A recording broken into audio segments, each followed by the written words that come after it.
예, 감사의 절기이고 다음 주일은 추수감사주일입니다. 미국에서 가장 풍요롭고 가장 사랑스러운 절기하면 저는 뭐니 해도 땡스기빙이 아닌가 그렇게 생각을 합니다.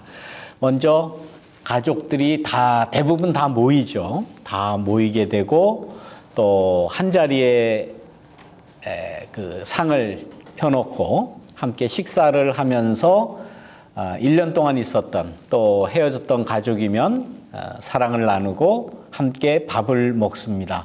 한 상에 펼쳐서 밥을 먹는다고 하는 것이 얼마나 우리에게 그 큰 감사와 또 그 가정의 사랑을 우리가 확인할 수 있겠습니까?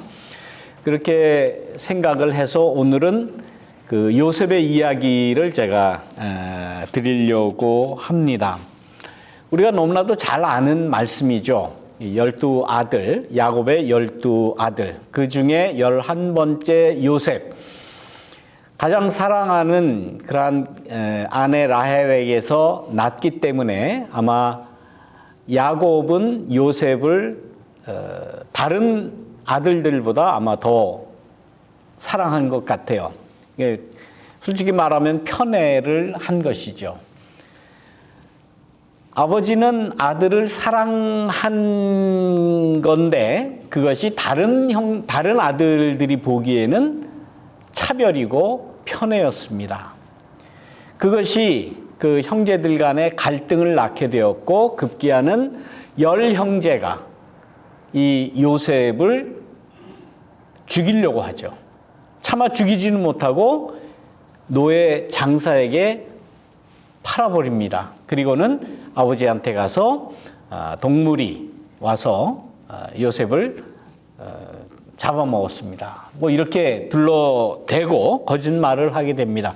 그 이후 아버지 야곱은 요셉이 죽은 줄만 알고 살지요.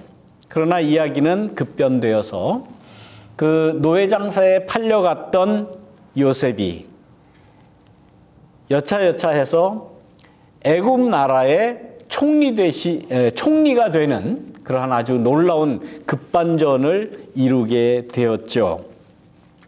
그 이후에 이 가나안 지역에 그 기근이 와서 먹을 것이 없었습니다. 그래서 야곱은 10아들들에게 이야기를 하죠.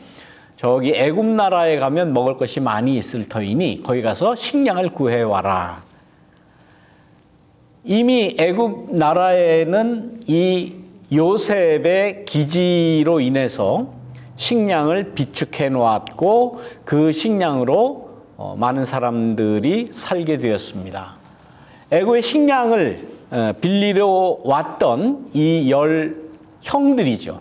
형들은 감히 그 애굽의 총리가 자기 동생 요셉이라는 사실을 상상도 하지 못했을 겁니다. 그러나 이 총리에게 가서 양식을 구걸했던 이 10형을 요셉은 한눈에 알아볼 수 있었다는 거죠. 그래서 그 양식을 구걸하러 왔던 형들을 따로 자리를 베풀어서 요셉이 어떻게 알았을까? 그러니까 형들은 모르고 있는데 자리를 앉히는데 제일 큰 형 루벤부터 시므온부터 레위부터 유다, 이사갈 등등 해서 10명을 나이 순서대로 쭉 앉혔다는 거예요. 그러니까 이 형들이 깜짝 놀란 거예요. 아니 어떻게 저 애굽의 총리가 우리 형제의 나이대로 이렇게 똑같이 이렇게 한 사람도 틀리지 않고 앉힐까? 아마 놀랬을 겁니다. 그리고는 너희 그 부모가 있느냐, 아버지가 잘 계시냐, 뭐 등등 여러 가지를 물어보고 나중에 요셉이 그때까지는 알지 못했던 그 어머니, 자기 요셉의 어머니 그 라헬에게서 난 그 동생 그 이야기를 듣고는 막 북받쳐 오르는 감정을 어떻게 주체하지 못하고 나가서 혼자 울고 세수를 하고 다시 들어왔다는 그런 이야기 아닙니까? 오늘 본문에서 우리가 다 아는 스토리지만은 오늘 본문에서는 이 요셉이 형들을 위해서 밥상을 차려줬다라는 말씀이 이렇게 특별하게 조금 제가 생각이 됩니다. 그냥 이야기만 하고 양식을 구하러 왔느냐, 그냥 양식 좀 줘서 보낼 수도 있지요. 그런데 요셉은 밥상을 차려줬다는 거예요. 물론 본문에는 한 밥상에서 같이 먹지는 않는 것으로 나타납니다. 왜 그런가 하면 애굽 사람들은 이스라엘 사람들하고 같이 밥을 먹는 것을 부정타다고 생각을 했기 때문이다. 그렇게 이야기를 합니다. 어쨌건 이 요셉이 자기 형들에게 상을 베풀었다는 거예요. 그래서 나이 순서대로 다 앉혀놓고 밥을 먹게 했다는 겁니다.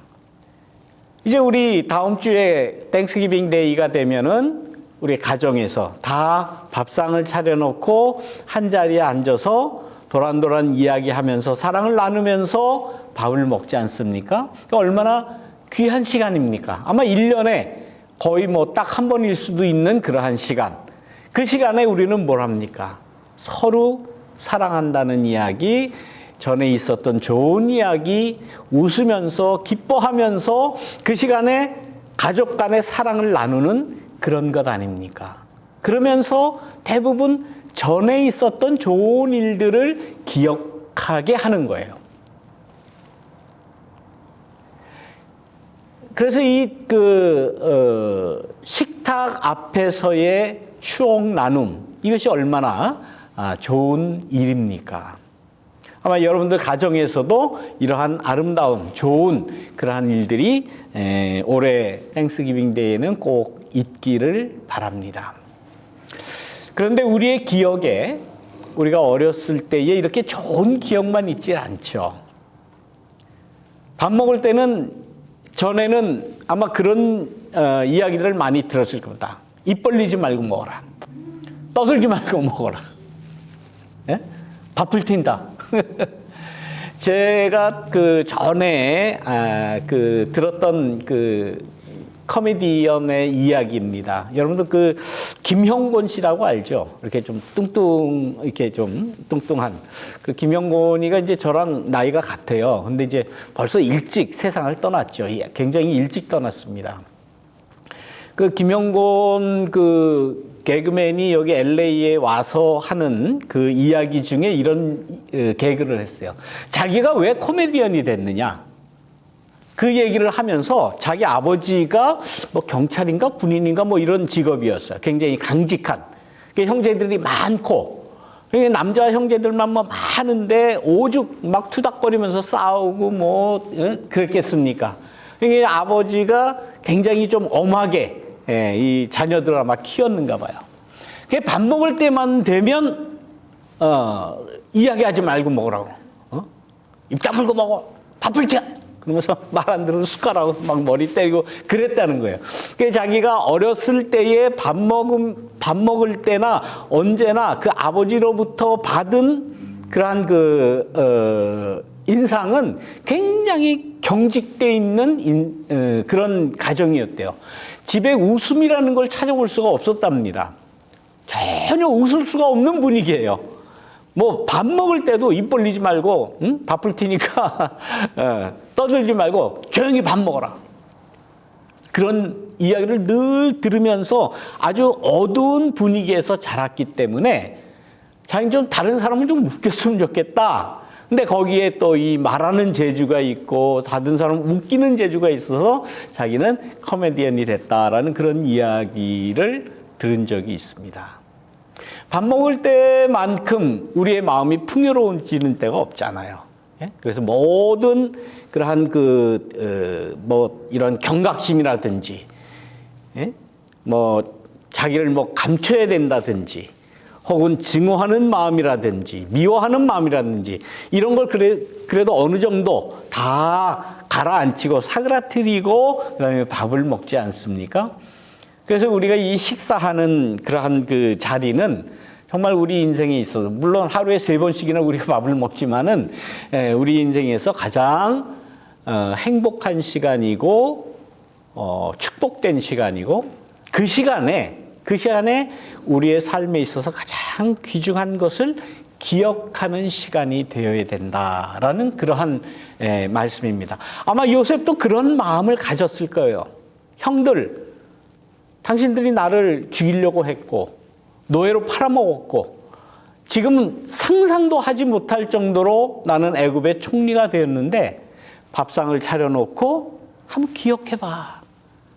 어렸을 때 이렇게 쩔렁이 큰 형부터 10번째, 11번째까지 쭉 앉아서 먹던 그 과거의 기억을 한번 되살려봐 라는 그러한 마음이 아니었을까. 그러면서 이 요셉은 앞으로 나오는 그러한 그 34장 그 이후의 이야기를 통해서 계속해서 하나씩 형들의 과거의 추억을 되살리게 하는 그러한 모습을 우리가 볼 수가 있습니다. 어떤 수도원에서 그런 그 수도원장이 수도사들에게 그렇게 요구를 했답니다. 수도원이지만은 밥 먹을 때는 기쁘게 또 즐거움에 웃으면서 이야기를 하면서 이렇게 먹는데 어느 날은 그 수도원장이 수도사들에게 그렇게 이야기를 했다고 그래요. 오늘 밥을 먹을 때는 이야기를 하지 마라.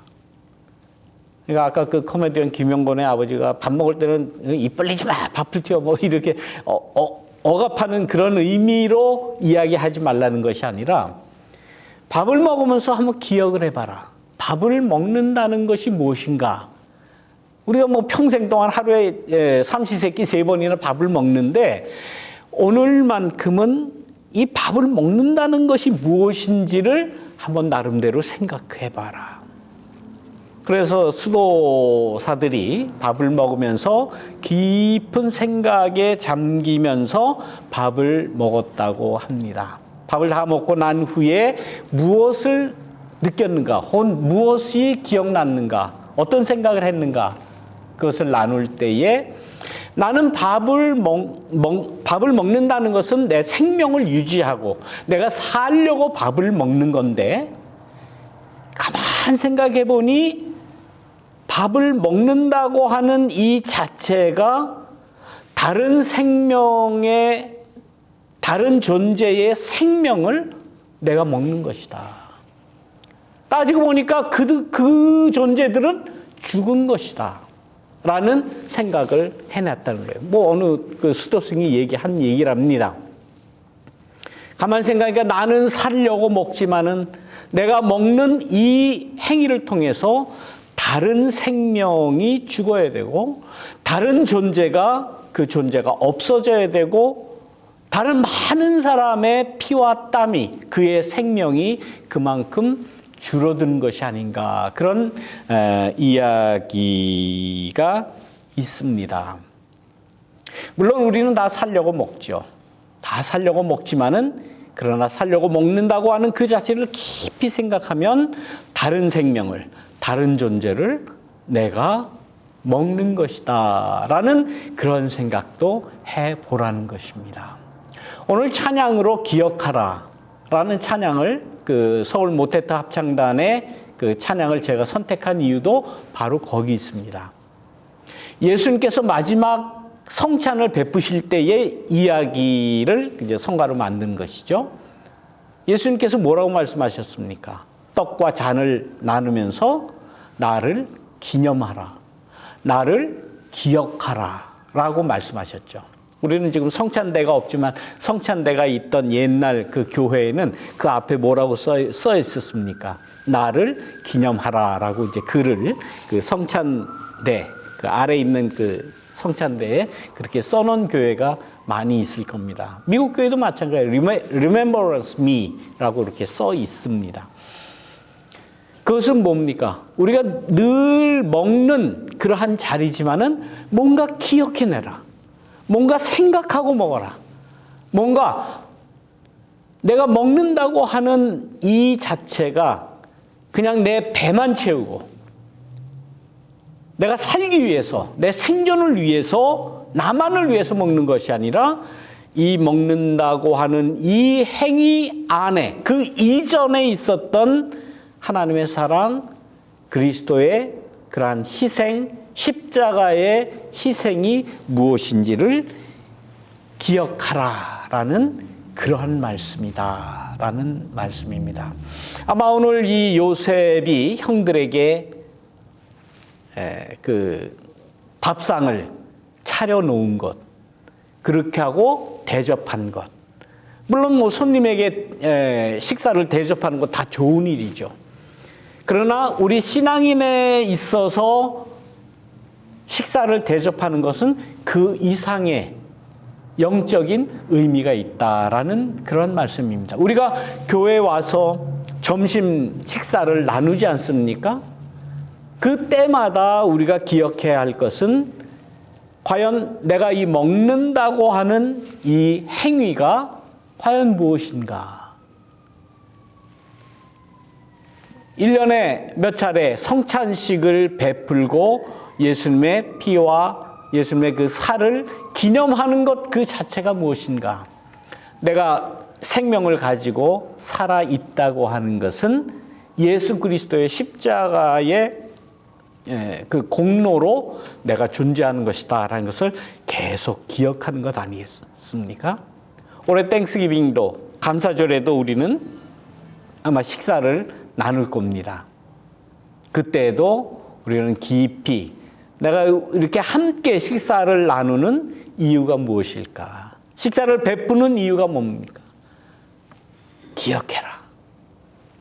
하나님의 사랑을 기억하고 서로가 서로의 존재에 대해서, 서로가 서로의 그러한 희생에 대해서 우리가 기억할 때에 하나님의 구원의 은총이 우리의 삶에 풍성하게 베풀어진다라는 그러한 말씀입니다. 예수님께서는 성찬을 통해서 우리에게 말씀합니다. 기억하라. 우리가 식사를 할 때마다 뭔가를 기억하는 내 존재의 그러한 존재가 무엇인가, 어디로부터 말미암는 것인가라는 것을 깊이 기억하면서 하나님의 은혜에 감사하는 저와 여러분이 되시기를 주님의 이름으로 축원합니다. 기도하겠습니다. 사랑과 은혜가 충만하신 하나님, 우리에게 베푸신 모든 은혜를 감사드립니다. 우리가 밥을 먹을 때마다, 밥상을 마주할 때마다 하나님의 사랑, 예수 그리스도의 그 사랑을 기억하며 또 감사하는 저희들이 될 수 있도록 인도하여 주옵소서. 그래서 우리의 그 삶에 진정한 하나님의 평화가, 샬롬이 이루어질 수 있도록 인도하여 주옵소서. 예수님의 이름으로 기도드립니다. 아멘.